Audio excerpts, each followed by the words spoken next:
योग योग योगेश्वराय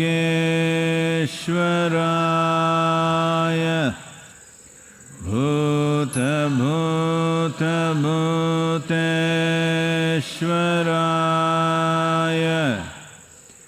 काल काल कालेश्वराय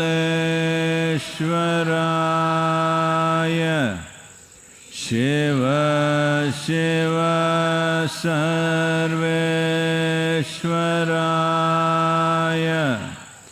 शंभो शंभो महादेवाय।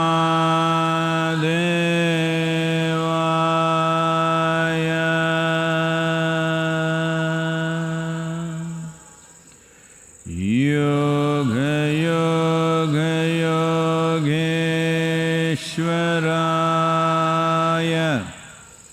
भूत भूत भूतेश्वराय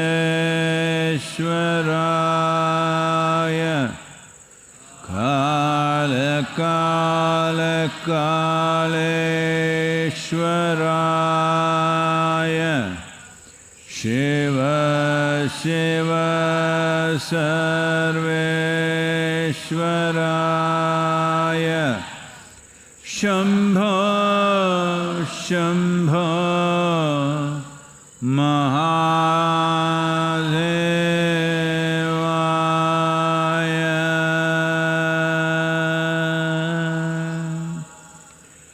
योग योग योगेश्वराय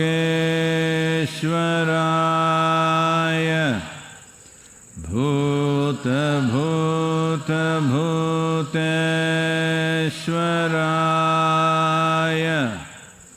काल काल कालेश्वराय शिव शिव सर्वेश्वराय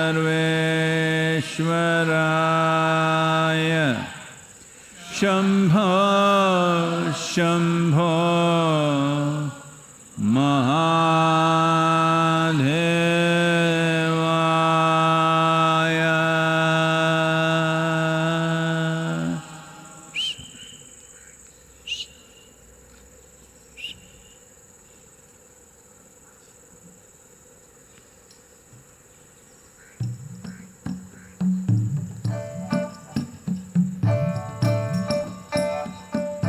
करना फकीरी फिर क्या दिलगिरी सदा मगन में रहना जी।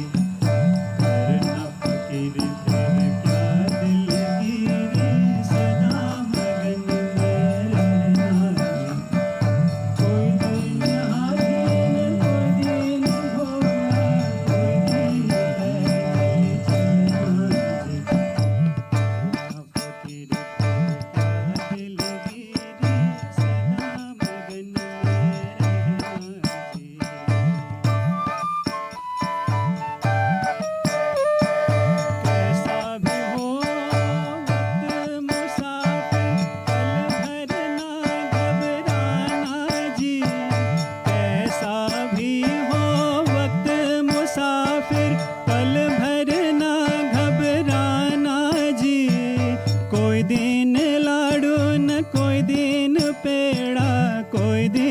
फाकम फाका जी।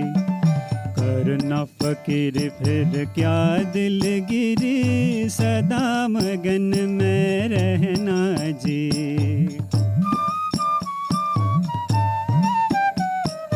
कोई फर्क नहीं होता है जी राजा और भिखारी में। कोई फर्क नहीं होता है जी राजा और भिखारी में। दोनों की सांसें कटी हैं समय की तेज कटारी ने। अपनी ही रफ्तार में हरदम समय का पहिया चलता जी। कोई दिन महलान कोई दिन सेजा कोई दिन खाक बिछाना जी, करना फकीर फिर क्या दिलगिरी, सदा मगन में रहना जी।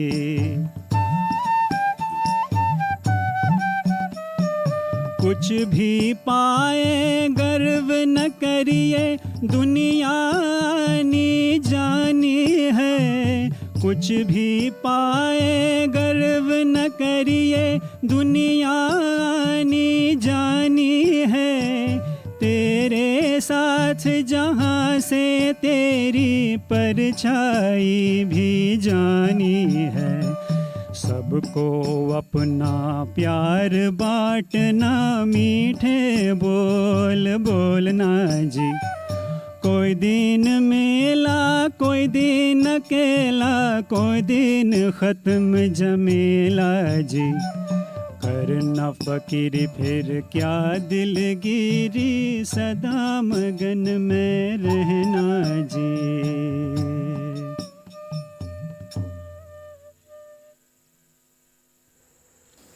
Namaskaram. ಎಲ್ಲರಿಗೂ ನಮಸ್ಕಾರ. Wherever you are, well, ಈಗಿನ್ನೂ ಅವು ಮಾವಿನ ಕಾಯಿಗಳು, ಮರದಲ್ಲಿ ನಿಲ್ಲೋ ಬಲ ಇಲ್ಲದೆ ಇರೋವೆಲ್ಲ ಬಿದ್ದು ಹೋಗಿವೆ. ರಾತ್ರಿಯ ಮಳೆಯಲ್ಲಿ ಬೀಳದೆ ಉಳಿದವು ಹಣ್ಣಾಗತ್ವೆ. ಬರೀ ಮಾವಿನ ಬಗ್ಗೆ ಮಾತಾಡ್ತಿಲ್ಲ.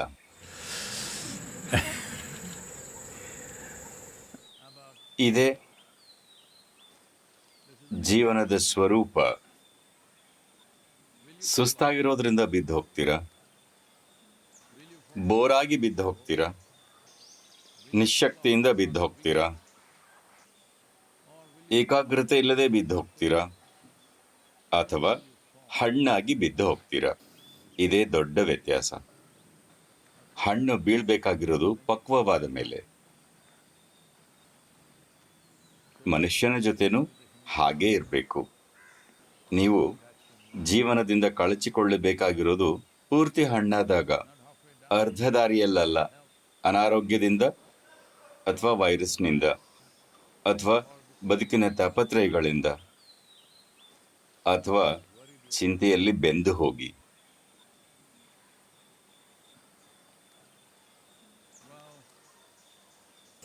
ಜಗತ್ತಿನಾದ್ಯಂತ ಸಾಂಕ್ರಾಮಿಕ ಆರ್ಭಟಿಸ್ತಿದೆ, ಬಹಳ ಬಲಿ ತಗೋತಿದೆ.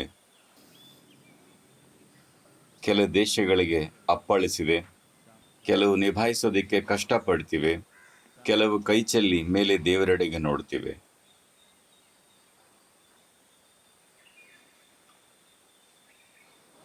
ನೀವು ಅರ್ಥ ಮಾಡ್ಕೋಬೇಕು, ನೀವು ಉತ್ಸಾಹ, ಉಲ್ಲಾಸ, ಸಂತೋಷಭರಿತರಾಗಿದ್ದರೆ ನಿಮ್ಮ ರೋಗ ನಿರೋಧಕತೆ ಬಹಳ ಚೆನ್ನಾಗಿ ಕೆಲಸ ಮಾಡುತ್ತೆ. ನೀವು ಚಿಂತೆಯಲ್ಲಿ ಇರೋ ಸಮಯಕ್ಕಿಂತ ಇದು ಸರಳವಾದ ವಿಷಯ. ಈ ವೈರಸ್ನ 100ಕ್ಕೆ 100 ತಡೆಯಕ್ಕಾಗುತ್ತಾ? ನಮ್ಮ ಮನೆ ಮತ್ತು ದೇಹವನ್ನು ಪ್ರವೇಶಿಸುವುದರಿಂದ ನಮಗ್ ಗೊತ್ತಿಲ್ಲ. ಪ್ರಯತ್ನ ಪಡ್ತಿದ್ದೀವಿ, ಆದ್ರೆ ಇಷ್ಟನ್ನಾದ್ರೂ ನಾವು ಮಾಡಬಹುದು. ವೈರಸ್ನಷ್ಟು ಡೈನಮಿಕ್ ಆಗಿರೋದು, ಅದು ತುಂಬಾ ಡೈನಮಿಕ್ ಆಗಿದೆ. ಅದರ ಕೆಲಸ ಚೆನ್ನಾಗಿ ಮಾಡ್ತಿದೆ. ನಾವು ನಮ್ಮ ಕೆಲಸ ಚೆನ್ನಾಗಿ ಮಾಡಬೇಕು, ಮನುಷ್ಯರ ತರ. ಒಂದು ಮೂಲಭೂತ ವಿಷಯ, ಈ ಜೀವವನ್ನ ಉತ್ಸಾಹಭರಿತ ಜೀವಂತವಾಗಿಡೋದು.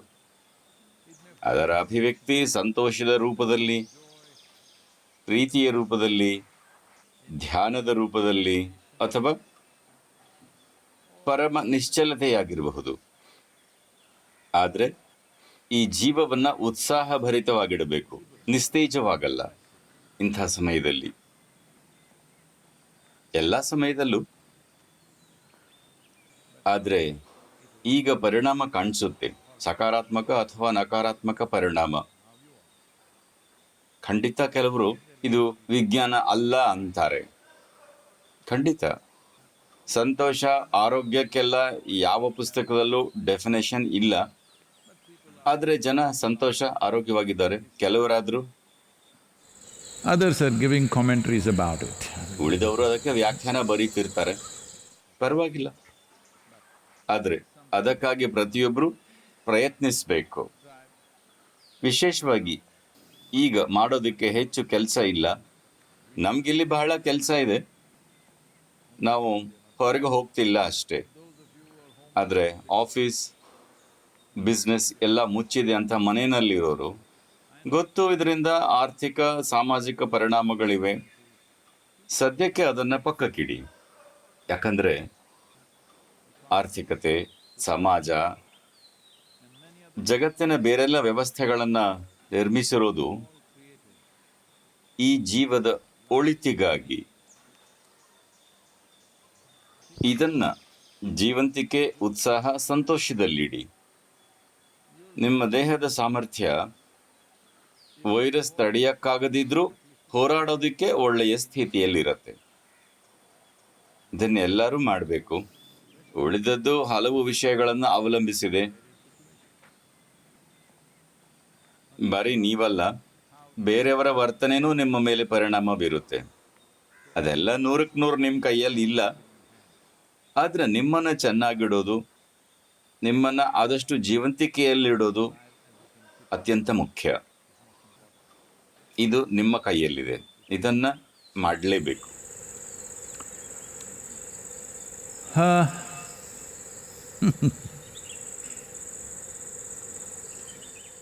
ನೋಡಿ, ಇಲ್ಲಿ ಎಲ್ಲಾನು ಅದ್ಭುತವಾಗಿದೆ, ಆದರೆ ಜಗತ್ತು ಚೆನ್ನಾಗಿಲ್ಲ. ಕನಿಷ್ಠ ಮನುಷ್ಯರು ಚೆನ್ನಾಗಿಲ್ಲ. ಕೆಲವು ಮನುಷ್ಯರು ಆಗ್ಲೇ ಅನಾರೋಗ್ಯದಲ್ಲಿದ್ದಾರೆ. ಇದು ಸ್ವಲ್ಪ ಅತಿ ಆಯಿತು. ಝೂನ ಹುಲಿಗಳಿಗೂ ಅದು ಬರ್ತಿದೆ.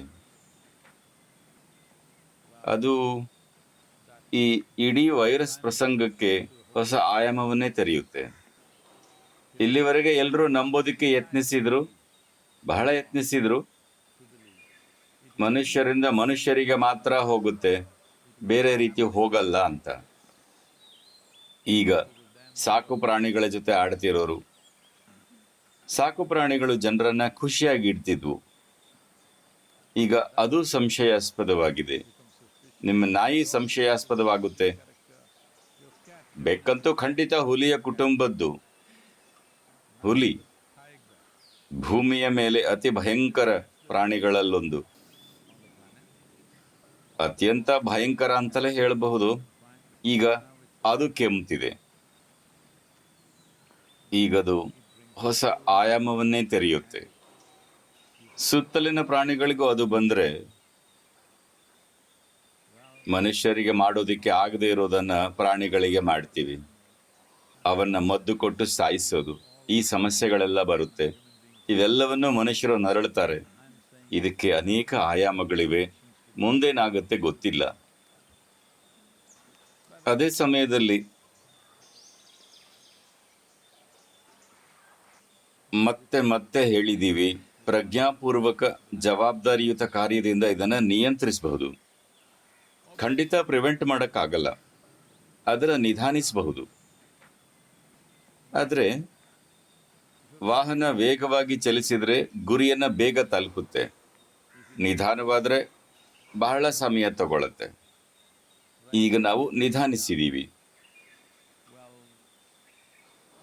ಭಾರತದಲ್ಲಿ ಕೆಲವು ರಾಜ್ಯಗಳು ನಿರ್ಧಾರ ಮಾಡಿವೆ, ಕೇಂದ್ರ ಸರ್ಕಾರದ ಆದೇಶವಿಲ್ಲದಿದ್ರೂ ತಾವಾಗೆ ಲಾಕ್ಡೌನ್ ಅನ್ನು ವಿಸ್ತರಿಸೋ ನಿರ್ಧಾರ ಮಾಡಿವೆ.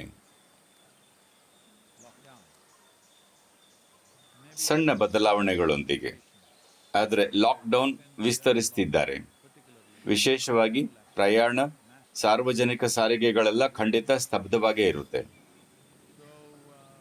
ಸೂಕ್ತವಾದ ಸಮಯದಲ್ಲಿ ಇದು ಕೇಂದ್ರ ಸರ್ಕಾರದಿಂದಲೂ ಖಂಡಿತ ಬರುತ್ತೆ.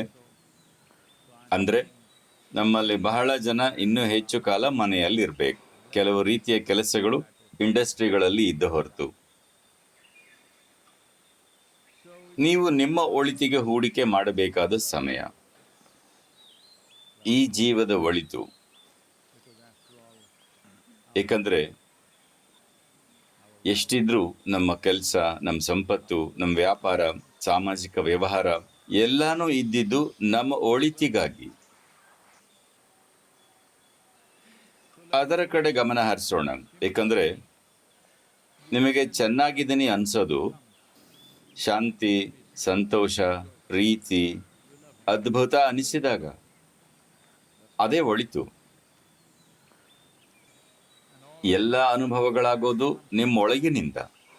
ಇದನ್ನು ಅರ್ಥ ಮಾಡಿಕೊಂಡು ಅದರ ಮೇಲೆ ಸ್ವಲ್ಪ ಪ್ರಭುತ್ವ ಪಡೆಯುವ ಸಮಯ ಇದು. ಹಲವು ಸಾಧನಗಳು ಆಗಲೇ ಲಭ್ಯವಿವೆ. ನೇರವಾಗಿ ಸಂವಹಿಸಬಹುದಾದದ್ದನ್ನ ಈಗ ಮಾಡಕ್ಕಾಗಲ್ಲ, ಆದರೆ ಆನ್ಲೈನ್ನಲ್ಲಿ ನಿರ್ದೇಶನ ನೀಡಬಹುದಾದ ಹಲವನ್ನ ಒದಗಿಸಿದೀವಿ, ಇನ್ನೂ ಒದಗಿಸಬಹುದು. ನಿಮಗೆ ವಿಶೇಷ ಅಗತ್ಯವಿದ್ರೆ ಅದನ್ನ ಮಾಡಬಹುದು. ಆದರೆ ಈ ಸಮಯವನ್ನ ಬಳಸ್ಕೊಳ್ಳಿ, ಅದು ಮುಖ್ಯ. ಇನ್ನೆಂದು ಈ ಸಮಯ ಬಹುಶಃ ಸಿಗಬಾರದು ಅಂತ ಆಶಿಸೋಣ. ನೀವೇ ಆಯ್ಕೆ ಮಾಡಿಕೊಂಡು ಹೊರತು ನಿಮ್ಮ ಜೀವನದಲ್ಲಿ ಇನ್ನೆಂದು ನಿಮಗೆ 4, 6, 8 ವಾರ ಸಮಯ ಸಿಗಲ್ಲ ನೀವಾಗೇ ಇರೋದಕ್ಕೆ. ಇದಾಗೋದು ತೀವ್ರ ಆಧ್ಯಾತ್ಮಿಕ ಸಾಧಕರ ಬದುಕಿನಲ್ಲಷ್ಟೇ.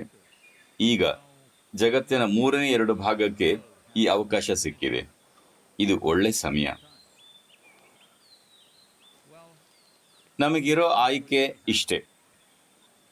ಜಗತ್ತು ನಮ್ಮ ಕಡೆಗೆ ಎಸೆಯೋದು ಯಾವಾಗಲೂ ನಮ್ಮ ಆಯ್ಕೆ ಅಲ್ಲ. ಅದರಿಂದ ಏನು ಮಾಡ್ಕೋತೀವಿ ಅನ್ನೋದು ಪೂರ್ತಿ ನಮ್ಮ ಆಯ್ಕೆ. ಇದು ಪುನಶ್ಚೈತನ್ಯದ ಸಮಯ ಆಗಬೇಕು. ಇದು ನಿಮ್ಮ ಜೀವನದ ಮೌಲ್ಯವನ್ನ ಹೆಚ್ಚಿಸೋ ಸಮಯವಾಗಬೇಕು. ಇದು ನೀವೇನಾಗಿದ್ದೀರೋ ಅದರ ಗುಣವನ್ನು ವರ್ಧಿಸೋ ಸಮಯವಾಗಬೇಕು. ಜೀವವಾಗಿ, ಚೇತನವಾಗಿ, ವ್ಯಕ್ತಿಯಾಗಿ ಕೂಡ ಇದನ್ನ ಸಾಕಾರಗೊಳಿಸೋಣ. ಈ ಪ್ರಶ್ನೆ ಮಾಯಾ ಅವರಿಂದ. ಪ್ರೀತಿಯ ಸದ್ಗುರು, ನಾನೊಂದು ಫ್ರೆಂಚ್ ಗಾದೆ ಕೇಳಿದ್ದೆ. ಋಷಿಗಳ ಸರ್ವಾಧಿಕಾರ ಮೂರ್ಖರ ಪ್ರಜಾಪ್ರಭುತ್ವಕ್ಕಿಂತ ಒಳ್ಳೆಯದು. ಇದರ ಬಗ್ಗೆ ನೀವೇನು ಹೇಳ್ತೀರಿ? ಯಾವತ್ತಾದರೂ ನೀವೊಂದು ದೇಶವನ್ನು ಆಳಿದರೆ ನೀವು ಸರ್ವಾಧಿಕಾರಿ ಋಷಿ ಆಗ್ತೀರಾ? ಮಾಯಾ ಅಂದ್ರೆ ಭ್ರಮೆ.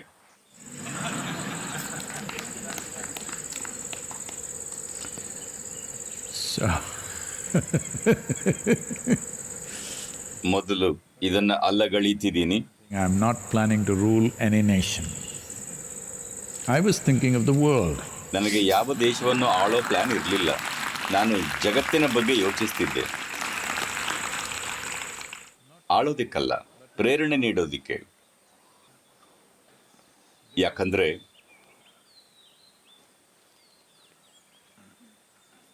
ತಾವಿರೋ ರೀತಿ ಸಹಜವಾಗಿ ಪ್ರೇರಣಾದಾಯಕವಲ್ಲದವರು ಮಾತ್ರ ಜನರನ್ನು ಆಳೋ ಯೋಚನೆ ಮಾಡ್ತಾರೆ. ನಾನೆಂದೂ ಜನರನ್ನ ಆಳೋ ಯೋಚನೆ ಮಾಡಿಲ್ಲ. ಯಾಕಂದ್ರೆ ಅದು ತುಂಬಾ ಒರಟಾದ ವಿಷಯ.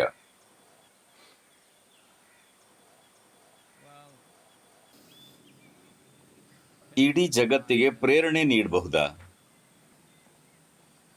ಸದ್ಗುರು, ನೀವೇ ನಾನೊಂದು ವೈಫಲ್ಯ ಅಂತ ಒಪ್ಕೊಂಡಿದ್ದೀರಿ. ಹೌದು. ಇಡೀ ಜಗತ್ತಿಗೆ ಪ್ರೇರಣೆ ನೀಡಬಹುದಾ? ಕೆಲವರನ್ನ ಆಳ್ಬೇಕಾಗುತ್ತೆ. ಹೌದು, ಅದೀಗ ನಿಜ ಇರಬಹುದು. ಆದ್ರೆ ಅದು ಹಾಗೇ ಇರಬೇಕಾಗಿಲ್ಲ. ನೀವೇನು ಅವಾಸ್ತವಿಕ ಆಶಾವಾದಿಗಳ ಅಲ್ಲ. ಆದ್ರೆ ಒಬ್ಬ ಮನುಷ್ಯ ಒಂದು ಸಾಧ್ಯತೆ ಅಂತ ನನಗೆ ಗೊತ್ತು.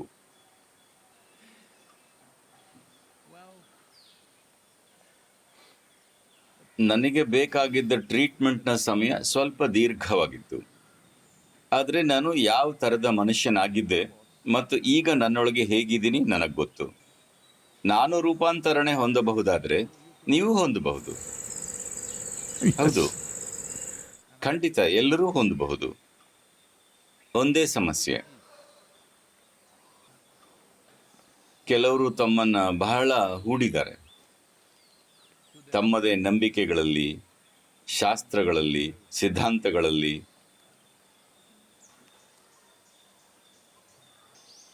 ಸ್ವರ್ಗಕ್ಕೆ ಹೋಗೋರು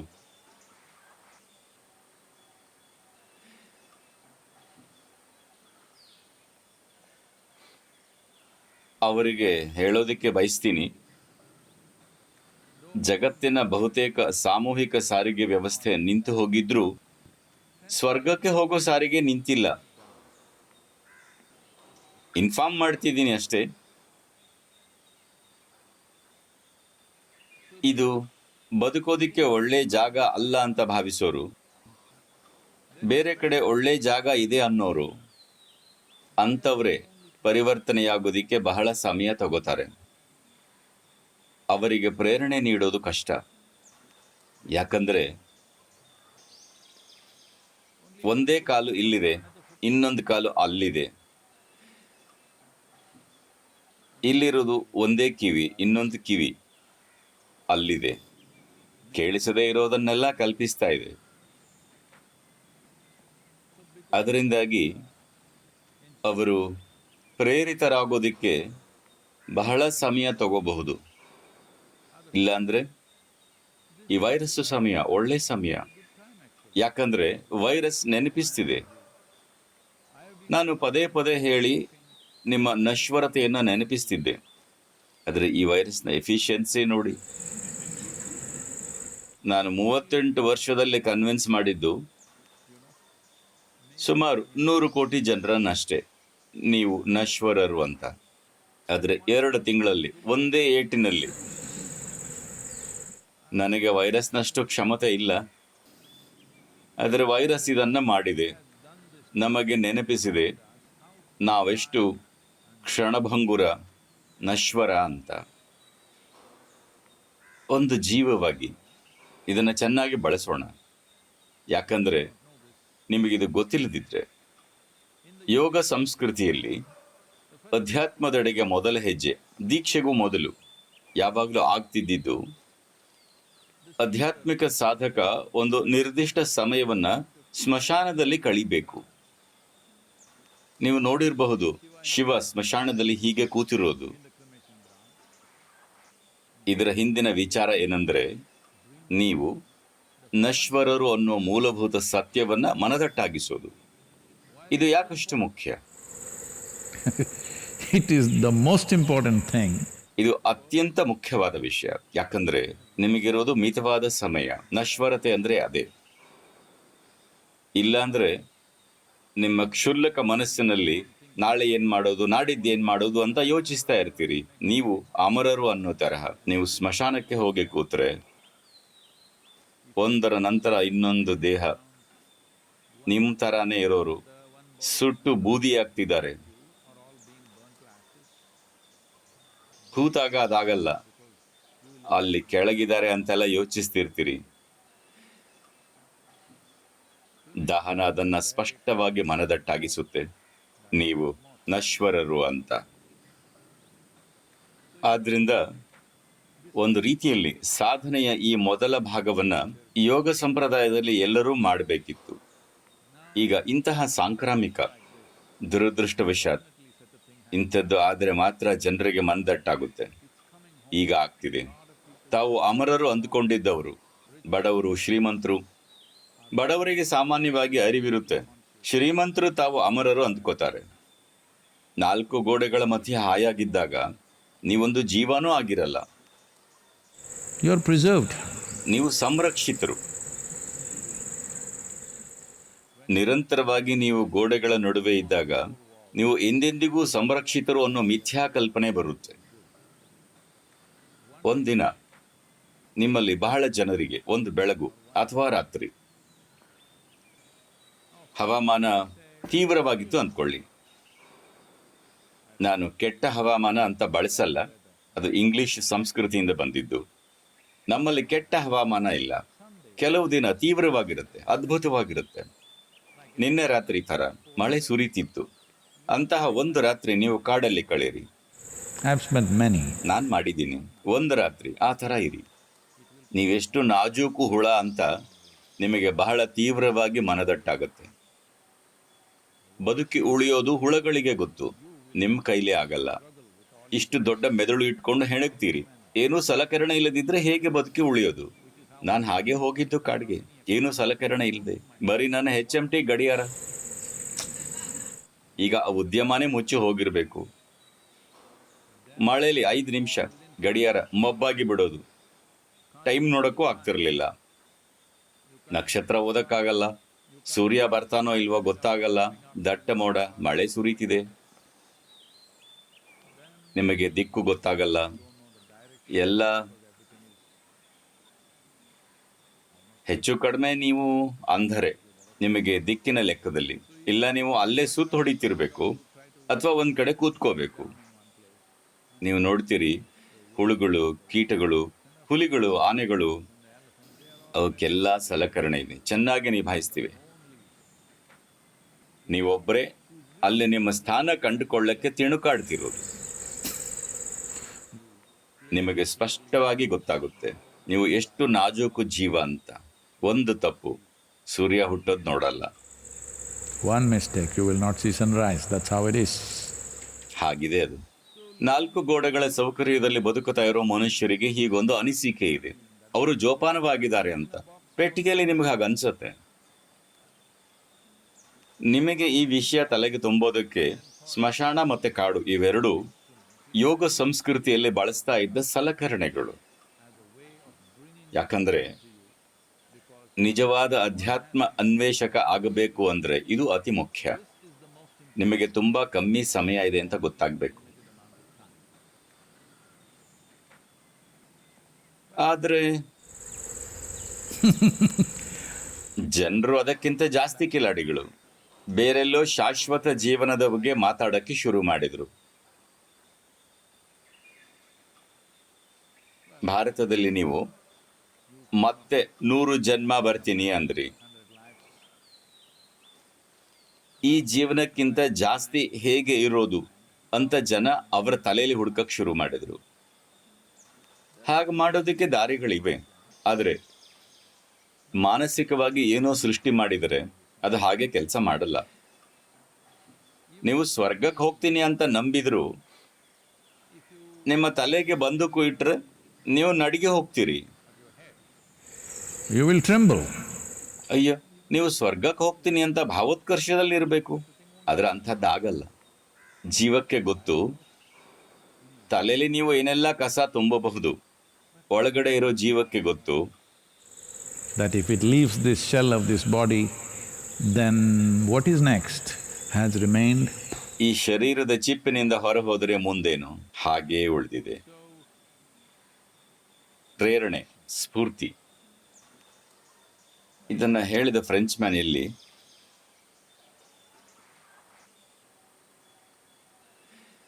ಖಂಡಿತವಾಗಿ ಒಬ್ಬ ಋಷಿ ಅಥವಾ ಋಷಿಗಳ ಗುಂಪು, ನುಡಿಗಟ್ಟು ಹೇಳೋ ಹಾಗೆ,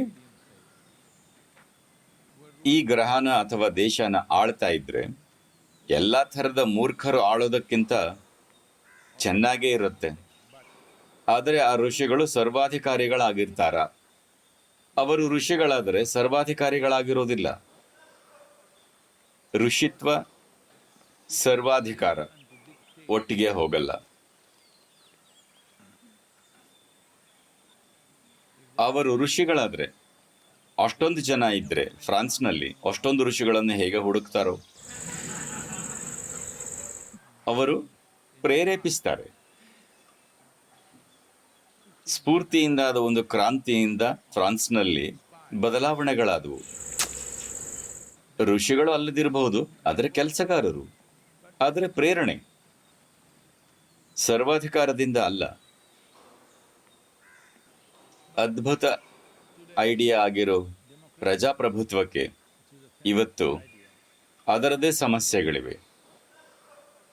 ನಿಧಾನವಾಗಿ ರಾಜಕೀಯ ಪಕ್ಷಗಳು, ಜನಗಳು ಅಧಿಕಾರಕ್ಕಾಗಿ ಆಸೆ ಪಡೋರು ಅದರ ಯಂತ್ರಶಾಸ್ತ್ರ, ಮೆಕ್ಯಾನಿಕ್ಸ್ ಅರ್ಥ ಮಾಡ್ಕೊಂಡಿದ್ದಾರೆ.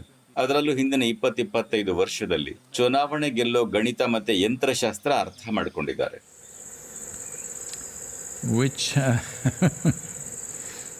ಅದರಿಂದ ಅದು ಹೆಚ್ಚೇನು ಪ್ರಜಾಪ್ರಭುತ್ವ ಅಲ್ಲ. ಹೇಗೆ ಸಂಖ್ಯೆಗಳನ್ನ ನಿರ್ವಹಣೆ ಮಾಡೋದು ಅನ್ನೋದು ವೃತ್ತಿನಿರತ ಪ್ರಾವೀಣ್ಯತೆ, ಪ್ರೊಫೆಷನಲ್ ಎಕ್ಸ್ಪರ್ಟೀಸ್ ಆಗ್ತಿದೆ. ಆದಾಗ್ಯೂ ಇದು ಉತ್ತಮ ದಾರಿ. But still, it is a better way. ಪ್ರಜಾಪ್ರಭುತ್ವ ಮತ್ತೆ ಸರ್ವಾಧಿಕಾರ, ಪ್ರಜಾಪ್ರಭುತ್ವ ಮತ್ತು ಅರಸೊತ್ತಿಗೆ, ಪ್ರಜಾಪ್ರಭುತ್ವ ಮತ್ತೆ ಸರ್ವಾಧಿಕಾರ.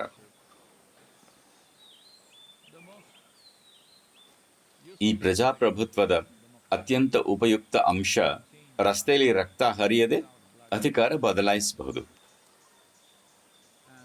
ಅದು ಎಲ್ಲವಾಗಲೂ ಬದಲಾಗುತ್ತೆ. ಅದು ಕೂಡೋದು ಕಳೆಯೋದು ಎರಡೂ ಹೌದು. ಬಹಳ ಸರ್ತಿ ದೇಶದ ಅಭಿವೃದ್ಧಿಗೆ ಮಾಡಿದ ಪ್ರಯತ್ನಗಳು ಮುಂದುವರಿಯಲ್ಲ. ಪ್ರತಿ 4-5 ವರ್ಷಕ್ಕೆ ಅವರು ಬದಲಾದಾಗ ಒಂದು ಗುಂಪಿನ ಜನ ಮಾಡಿದ್ದನ್ನ ಇನ್ನೊಂದು ಗುಂಪಿನ ಜನ ತಿರುವಿ ಹಾಕಬೇಕು ಅಂತಾರೆ. ಜಗತ್ತಿನಲ್ಲಿ ಎಲ್ಲ ಕಡೆ ನೋಡ್ತಿದ್ದೀವಿ. ಇದರಿಂದ ಹಲವಾರು ಅನರ್ಥಗಳಾಗತ್ವೆ. ಹಾಗೆಲ್ಲ ಆದ್ರೂ ಯಾರು ಚುನಾಯಿತರಾಗಿದ್ದಾರೋ ಅವರನ್ನ ಹೆಚ್ಚಂದ್ರೆ ಕೇವಲ 5 ವರ್ಷ ಸಹಿಸ್ಕೋಬೇಕು.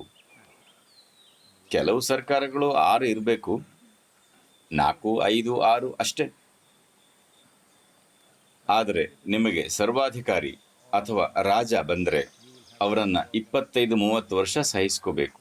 ಕೊನೆ ಪಕ್ಷ ಚಿತ್ರ ಬದಲಾಗಕ್ಕೆ ಪ್ರಜಾಪ್ರಭುತ್ವದ ಬಗ್ಗೆ ಅದು ಉತ್ತಮ ಅಂಶ. ಮುಂದಿನ ಪ್ರಶ್ನೆ ಕೋಟೀಶ್ವರನ್ ಅವರಿಂದ. ನಮಸ್ಕಾರ ಸದ್ಗುರು. ಹೊರಗಿನ ಪ್ರಪಂಚದಲ್ಲಿ ಚಿಕ್ಕ ಚಿಕ್ಕ ಕಾನೂನುಗಳನ್ನು ಜನರು ಪದೇ ಪದೇ ಅನುಸರಿಸದೇ ಇರೋದನ್ನ ನೋಡ್ತೀವಿ. ಅದು ಹೇಗೆ ಈಶಾದಲ್ಲಿ ಎಲ್ಲ ಅಷ್ಟು ಪರ್ಫೆಕ್ಟ್? ಜನರು ಅವ್ರಿಗೆ ಹೇಳಿದ್ದನ್ನ ಹೇಗೆ ಅನುಸರಿಸ್ತಾರೆ? ಯಾರು ಹೇಳಿದ್ದು ಅವರು ಪರ್ಫೆಕ್ಟ್ ಅಂತ? ನನಗೆ ಅದು ಇಂದ್ರಜಾಲದ ತರಹ ಅನಿಸುತ್ತೆ. ಇದ್ರ ಬಗ್ಗೆ ಸ್ವಲ್ಪ ಬೆಳಕು ಚೆಲ್ತೀರಾ?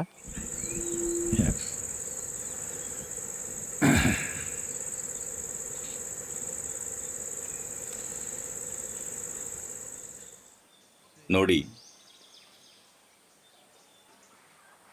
ನಿಮಗೆ ಏನನ್ನ ಮಾಡಕ್ಕೆ ಆಗಲ್ವೋ ಅದನ್ನ ಯಾರಾದ್ರೂ ಮಾಡಿದ್ರೆ ಅದು ಇಂದ್ರಜಾಲ, ಅದ್ಭುತ, ದೈವಿಕ ಅಂತೆಲ್ಲ ಕಾಣುತ್ತೆ.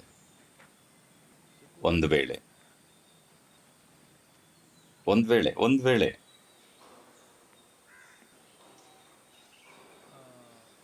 ವೇಳೆ ಯಾರಾದ್ರೂ ನೀರಿನ ಮೇಲೆ ನಡೆದ್ರೆ ಅದು ಐಂದ್ರಜಾಲಿಕ, ಅದು ದೈವಿಕ. Divine, or at least son of divine. ಅಥವಾ ದೈವದ ಕೂಸು.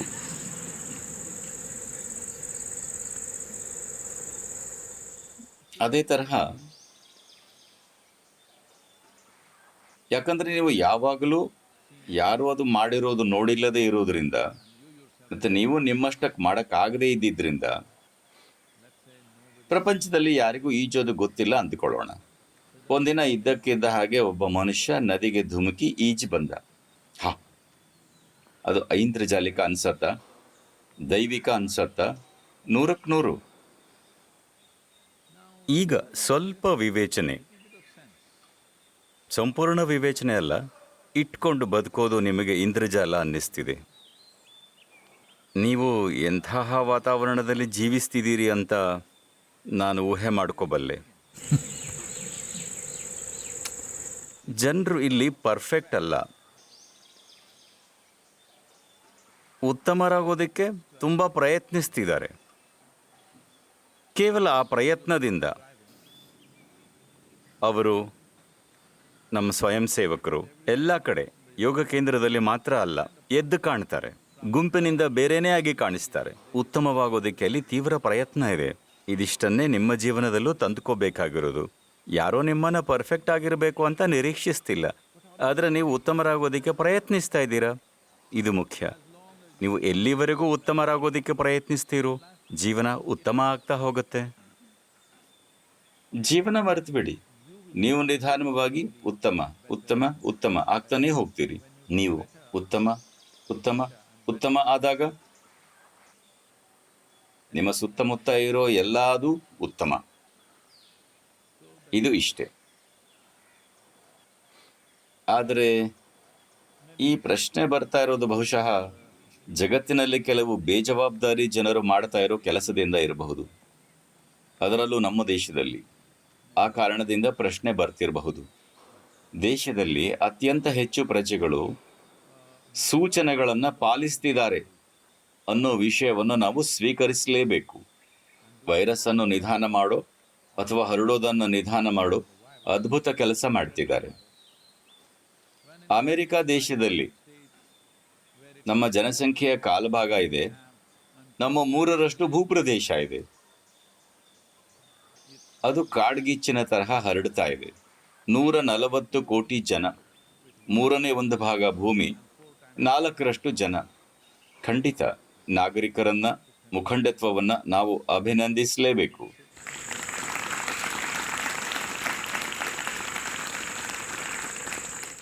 ಆದ್ರಿಂದ ನಾವು ಅವರೆಲ್ಲರನ್ನು ಅಷ್ಟು ಕೆಟ್ಟದಾಗಿ ಚಿತ್ರಿಸೋದು ಬೇಡ. ಅವರು ನಿಮ್ಮ ಸುತ್ತ ಸ್ವಲ್ಪ ಕೆಟ್ಟದಾಗಿ ನಡ್ಕೋತಿರಬಹುದು, ಯಾಕಂದ್ರೆ ನಿಮ್ಮ ಹೆಸರು ಹೇಳುತ್ತೆ ನಿಮ್ಮ ಹತ್ರ ಕೋಟಿಗಳಿವೆ ಅಂತ. ಕೋಟೀಶ್ವರನ್ ಅಂದ್ರೆ ಕೋಟಿಗಟ್ಟಲೆ ಅಥವಾ ಲಕ್ಷ ಲಕ್ಷ ದುಡ್ಡಿರೋರು ಅಂತ ಅರ್ಥ. Millions. ಅವ್ರ ಜೊತೆ ಹಂಚಿಕೊಳ್ತಿಲ್ವೇನೋ, ಅದಕ್ಕೆ ನಿಮ್ ಜೊತೆ ಅಸಭ್ಯವಾಗಿದ್ದಾರೆ. ನೀವು ಇದನ್ನು ಅರ್ಥ ಮಾಡ್ಕೋಬೇಕು, ಈ ವಿಷಯನ. ಇದನ್ನು ಎಲ್ರೂ ನಿಮ್ಮ ಜೀವನದಲ್ಲಿ ತಂದ್ಕೋಬೇಕು. ಇದ್ದಕ್ಕಿದ್ದ ಹಾಗೆ ನಿಮ್ಮ ಸುತ್ತಲಿನ ಜನ ಕೆಟ್ಟದಾಗಿ ನಡ್ಕೋತಿದ್ದಾರೆ ಅಂದ್ರೆ, ಬೀದಿಲಿ ನಡೆಯುವಾಗ ಬೀದಿ ನಾಯಿನೂ ನಿಮ್ಮನ್ನ ಕಚ್ಚಕ್ಕೆ ಬಂದ್ರೆ, ಅಂಥದ್ದೇನೋ ಆಗ್ತಿದ್ರೆ, ನೀವು ನಿಂತು ನನ್ನಲ್ಲಿ ಏನು ಸರಿ ಇಲ್ಲ ಅಂತ ನೋಡಬೇಕು. You must. ಪ್ರಪಂಚದಲ್ಲಿ ಎಲ್ಲರೂ ಹುಚ್ಚರಾಗ್ತಿದ್ದಾರೆ ಅಂತ ಯೋಚಿಸಬೇಡಿ. ಜನರು ನಿರಂತರವಾಗಿ ಪ್ರತಿಕ್ರಿಯಿಸ್ತಿದ್ದಾರೆ, ಅಸಭ್ಯವಾದ್ದು ಮಾಡ್ತಿದ್ದಾರೆ ಅಂದ್ರೆ ನೀವು ನಿಂತು ನೋಡಬೇಕು, ಯಾಕೆ ಇದು ನನಗೆ ಆಗ್ತಿದೆ. ಇದು ತುಂಬಾ ತುಂಬಾ ಮುಖ್ಯ. ಅದನ್ನ ನೀವು ಮಾಡದೇ ಇದ್ರೆ ಪರಿವರ್ತನೆಗೆ ಜಾಗವೇ ಇಲ್ಲ. ಕೋಟೀಶ್ವರನ್ ಬಹುಶಃ ನಿಮ್ಮ ಕೋಟಿಗಳನ್ನು ಹಂಚ್ಕೋಬೇಕೋ ಏನೋ. ನಿಮ್ಮ ಹತ್ರ ಕೋಟಿಗಳಿದ್ರೆ ನಮಗೂ ನೀವು ಬೇಕು. ಈ ವೈರಸ್ ಕಾಲದಲ್ಲಿ ನಮ್ಮ ಸ್ವಯಂ ಸೇವೆ ಕೆಲಸನ ಹೇಗೆ ವಿಸ್ತಾರ ಮಾಡೋದು ಅಂತ ಯೋಚಿಸ್ತಿದ್ದೀವಿ. ನಿಮ್ಮ ಹತ್ರ ಕೋಟಿ ಕೋಟಿ ಇದ್ರೆ ನಮಗೂ ನೀವು ಬೇಕು.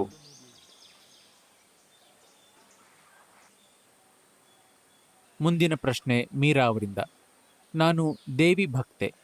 ಲಾಕ್ಡೌನ್ ಆದಾಗಿಂದ ನನಗೆ ಆಶ್ರಮಕ್ಕೆ ಬರಕ್ಕೆ ಆಗಿಲ್ಲ. ಎಲ್ಲವಾಗಲೂ ಭಯ, ಆತಂಕ ಕಾಡ್ತಿದೆ. ಪ್ರತಿದಿನ ನಾನು ದೇವಿಯ ಅನುಗ್ರಹನ ಆಹ್ವಾನಿಸಿಕೊಳ್ಳೋ ಮಾರ್ಗ ಇದೆಯಾ?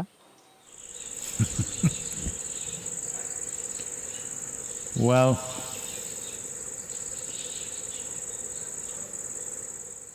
ದೇವಿಯಾಗಿ ಪ್ರಾಣ ಪ್ರತಿಷ್ಠಾಪನೆ ಮಾಡಿರೋದು ಇಲ್ಲಿ ಭೌತಿಕ ಸ್ವರೂಪದಲ್ಲಿ ಮೂಲ ಸ್ಥಾನ.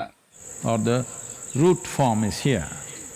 ಆದರೆ ಆಕೆಯ ಪ್ರಭಾವ ಕೇವಲ ದೇವಸ್ಥಾನಕ್ಕಷ್ಟೇ ಸೀಮಿತವಾಗಿದ್ದರೆ ನಮ್ಮ ಸಮಯ ಶಕ್ತಿಯನ್ನು ವಿನಿಯೋಗಿಸೋದಕ್ಕೆ ಅವಳು ಅರ್ಹಳಲ್ಲ. ಅವಳ ಪ್ರಭಾವ ಭೌತಿಕ ಪ್ರದೇಶದಿಂದ ನಿಗದಿತವಾಗಿಲ್ಲ. ನೀವು ಎಲ್ಲೇ ಇರಿ, ನಿಮ್ಮ ಬಾಗಿಲು ತೆರೆದಿದ್ದರೆ ಅದು ಲಭ್ಯ. ನೀವು ಅರ್ಥ ಮಾಡ್ಕೋಬೇಕು, 2 ಬೇರೆ ಬೇರೆ ತರಹದ ಮೂರ್ತಿಗಳು ಅಥವಾ ಪ್ರಾಣ ಪ್ರತಿಷ್ಠಾಪನೆಗಳಿವೆ. ಒಂದು ಕೇವಲ ಅನುರಣನೆ. ನೀವು ಈ ಪಾತ್ರೆನೂ ಅನುರಣಿಸೋ ಹಾಗೆ ಮಾಡಬಹುದು, ಆದರೆ ಈ ಪಾತ್ರೆನ ನೀವು ಬೇರೆ ಎಲ್ಲಿಂದಲೂ ಮುಟ್ಟಕ್ಕಾಗಲ್ಲ. ಅದು ಏನ್ ಮಾಡ್ಬೇಕನ್ನೋ ಉದ್ದೇಶ ಅಥವಾ ಧೀಶಕ್ತಿಯ ನಿರ್ದಿಷ್ಟತೆ ಇಲ್ಲದೆ ಅನುರಣಿಸ್ತಾ ಇದೆ. ಆದರೆ ದೇವಿಯಷ್ಟು ಸಂಕೀರ್ಣ ಪ್ರತಿಷ್ಠಾಪನೆಗಳು ಅಥವಾ ಇನ್ನೂ ಸಂಕೀರ್ಣ ಧ್ಯಾನಲಿಂಗ ಹೇಗಂದ್ರೆ ಅವು ಭೌತಿಕ ಪ್ರದೇಶದಿಂದ ಸೀಮಿತವಾಗಿಲ್ಲ. ಬಹಳ ಬಹಳ ಜನರು, ಮೊದಲ ಸಲ ಅಮೆರಿಕದಲ್ಲಿ ಹೀಗಾಯಿತು. ಇದು ಬಹುಶಃ 2ನೇ ಇನ್ನರ್ ಇಂಜಿನಿಯರಿಂಗ್ ಪ್ರೋಗ್ರಾಮ್ ನಾವು ಮಾಡ್ತಾ ಇದ್ದಿದ್ದು. ಕೆರಿಬಿಯನ್ ಐಲ್ಯಾಂಡ್ಸ್ನ ಒಬ್ಬರು ಮಹಿಳೆ ಇದ್ರು. ಅವರು ನಮ್ಮ ಜೊತೆ ಏನೆಲ್ಲ ಕೆಲಸಗಳಲ್ಲಿ ಪಾಲ್ಗೊಳ್ತಿದ್ರು.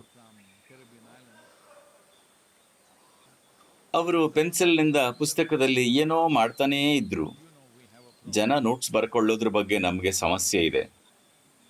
ನಾನು ಹೇಳಿದೆ, ಇಲ್ಲ, ನೀವು ನೋಟ್ಸ್ ಬರ್ಕೊಳ್ಳೋ ಹಾಗಿಲ್ಲ, ನನ್ನ ಕಡೆ ಧ್ಯಾನ ಇಡಿ. ಅವರು ನನ್ನ ಕಡೆನೇ ನೋಡ್ತಿದ್ದಾರೆ, ಪುಸ್ತಕ ನೋಡ್ತಾನೂ ಇಲ್ಲ, ನನ್ನ ಕಡೆನೇ ನೋಡ್ತಿದ್ದಾರೆ, ಪೆನ್ಸಿಲ್ನಿಂದ ಇದನ್ನ ಮಾಡ್ತಿದ್ದಾರೆ.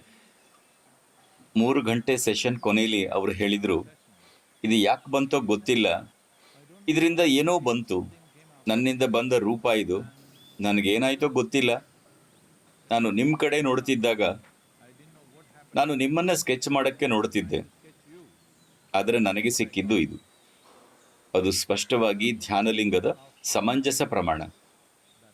ಅದಿನ್ನೂ ನಮ್ಮ ಸಂಗ್ರಹಾಲಯದಲ್ಲಿ ಇರಬೇಕು. ಅವರಿಗೆ ಧ್ಯಾನಲಿಂಗದ ಚಿತ್ರ ಸಿಕ್ತು. ಪೂರ್ತಿ ಪುಟ ಪೆನ್ಸಿಲ್ನಿಂದ ಗೀಚಿದ್ರು, ಗೀಚದೆ ಉಳಿದಿದ್ದು ಧ್ಯಾನಲಿಂಗದ ಆಕಾರ ಮಾತ್ರ.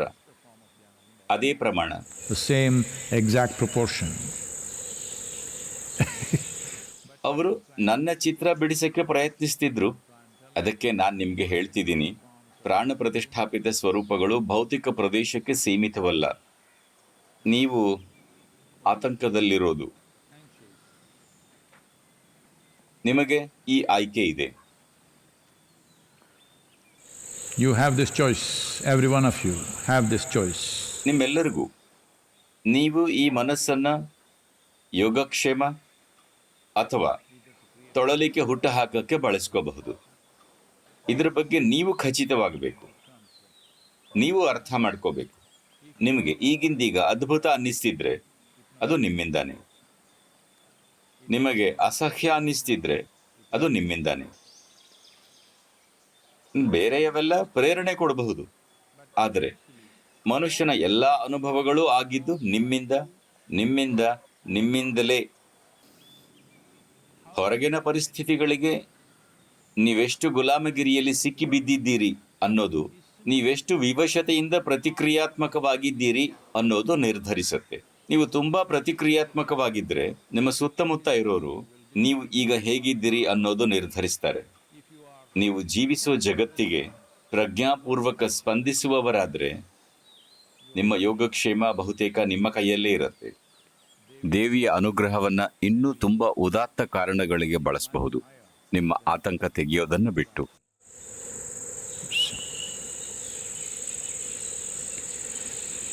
ಯೋಗ ಯೋಗ ಯೋಗೇಶ್ವರಾಯ ಭೂತ ಭೂತ ಭೂತೇಶ್ವರಾಯ